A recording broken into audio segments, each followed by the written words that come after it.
Bueno, esta semana, y hace ya varias semanas, viene ocurriendo un fenómeno bastante peculiar y es que hay cierta tranquilidad en los dólares que puedan ser operativos, como es el caso del Blue y del contado con liquidación, mientras que el oficial está firme y está acelerando su suba. Vemos que el viernes 1 de abril cierra al 111.13 el dólar oficial con una suba semanal de 0,67%. Es más o menos lo que viene subiendo todas las semanas, entre un 0,67 y un 0,68% en la semana. Observamos que en un año apenas subió un 20,5%, o sea que es baja la suba con respecto, sobre todo con respecto a la inflación, porque habíamos tenido un periodo en el cual había subido paralelo a la inflación, lo vamos a ver ahora. Luego la pendiente es como que se volvió cóncava la curva, como que empezaban a desacelerar la devaluación y ahora nuevamente comienza un proceso, cambia para convexa, comienza un proceso de incremento importante de la cotización del dólar oficial en a través de la devaluación del Banco Central. Desde el comienzo del gobierno de Fernández prácticamente la suba fue del 86%. Con respecto a la inflación, vemos que hay un primer periodo en el cual el dólar y la inflación medidas por el SER fueron parejas. Sin embargo, en determinado momento la inflación se mantuvo con una pendiente más o menos constante, mientras que el dólar se frenó. Y, y ahora nuevamente quieren acercar a la paridad cambiaria a la inflación, pero ya estamos hablando de inflaciones que para marzo se espera algo así como el 6% y no creo que el dólar lo suban un 6%. Vemos que en un año, mejor dicho, desde el periodo de inicio de Fernández tenemos casi un 86% de la variación del dólar, mientras que la inflación tiene casi un 132% de suba. El contado con liquidación, que es uno de los dólares que más el público observa, bajó hasta 189.14 desde niveles de 200 pesos. Esto generó una caída en la semana de 5,67%. Vemos que en un año calendario subió un 27 y desde el inicio de la era Fernández estamos casi en un 125. Pero observen la fuerte caída de la variación del contado con liquidación.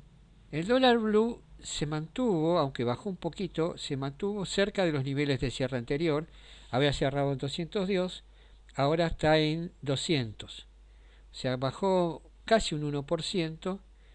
Y en lo que tiene desde en un año calendario subió un 43%, tuvo más evolución. Y en la era Fernández tenemos un 172% de suba. La brecha entre el blue y el contado con liquidación se incrementó por la fuerte caída del contado con liquidación.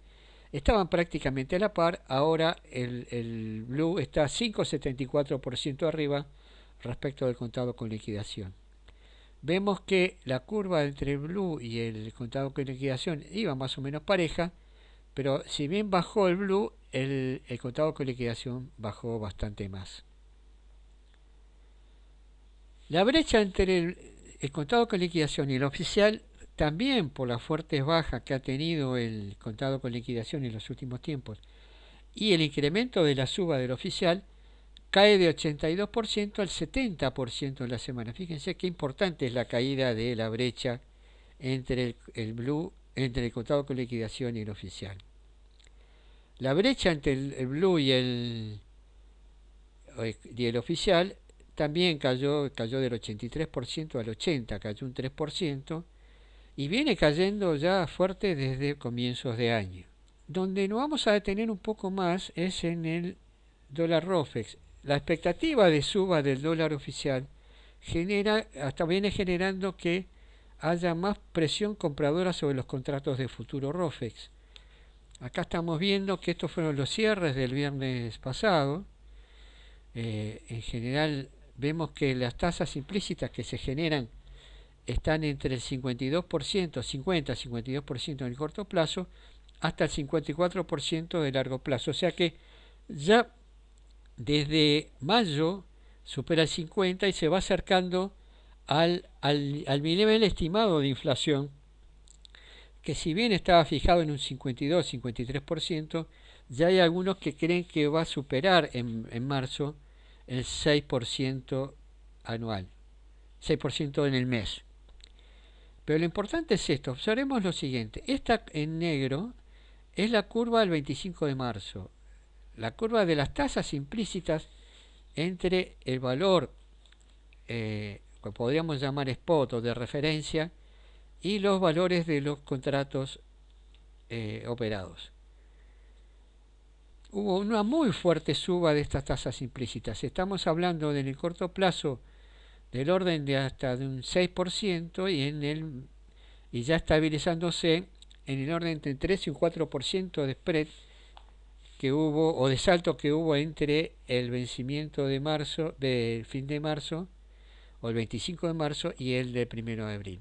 Obviamente esto me está diciendo que hay presión compradora sobre los contratos de futuro. ¿Por qué? Porque ya está descontado que si la inflación aumenta más de lo previsto, también va a aumentar más la devaluación de la paridad oficial, o debería aumentar más la variación de la paridad oficial.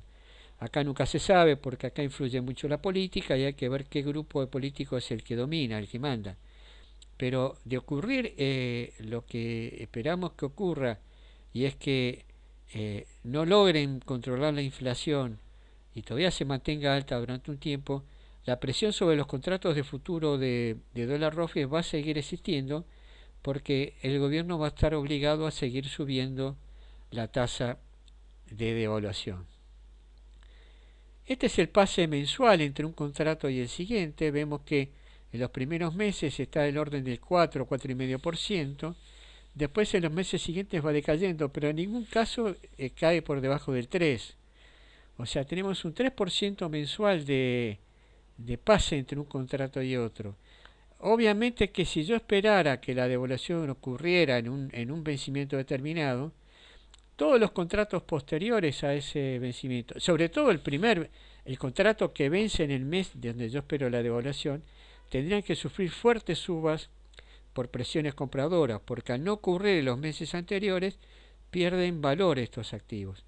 O sea que vamos a seguir de cerca este pase mensual, porque quizás en algún momento empiece a darnos una referencia de cuándo el mercado estima que debería ocurrir esta devaluación esperada. El interés abierto, que es son los contratos que todavía están sin cerrar. O sea, hablamos de interés abierto, por ejemplo, si hay un comprador de un contrato y un vendedor, tenemos un contrato abierto, que es una operación de compra para uno y venta para el otro. Bueno, esto mide la cantidad de operaciones abiertas que todavía no han sido cerradas por los inversores. Vemos que la mayor parte está concentrada en los vencimientos de a un mes y después va disminuyendo a medida que nos vamos alejando de la fecha de análisis, con lo cual digamos como que la gente está cubriéndose más en el primer mes y algo más en el segundo mes y no tanto en los meses siguientes. La evolución del dólar es sin duda una de las características, sobre todo en un país como la Argentina, en donde el dólar es quizás la moneda que de referencia para todas las transacciones más o menos importantes. Uno no compra un chocolate en dólar, pero sí una casa, un auto, y cuando invierte piensa en dólares o potencialmente en dólares que puede ganar o perder. Por eso es importante tener un ojo sobre este activo que en algún momento dado va a tener que soltarse y va a tener que evolucionar a la suba.